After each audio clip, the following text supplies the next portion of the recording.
Tell us, what are you hearing right at the top in terms of Ivar Stenberg and Gavin McKenna?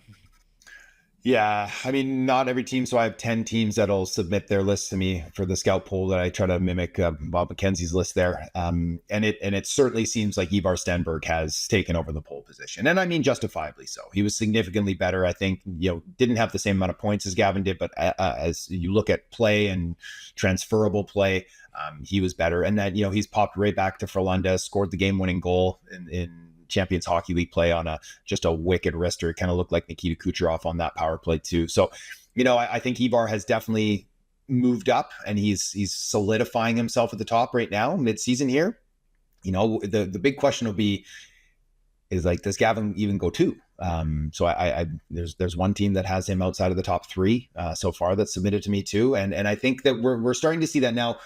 There is going to be maybe not knee-jerk reactions after, his performance at the World Juniors, because I don't think it was bad, but I did think it, like I said last week, it raised more questions than answers. And I think there are some teams that would be very cautious in taking him in the top 2 or 3, because, a kid like Keaton Verhoff is still sitting there too. A guy like Chase Reed is going to be there, where teams are going to look at it and be like, we can project these more easily than taking the risk on a kid who maybe could be a 100-pointer in the NHL, but he's going to be a soft 100-pointer, and he might not be a 100-pointer either, right? And now you're really second guessing. So I think right now, I've said it a few times, is the best place to pick is probably number 2.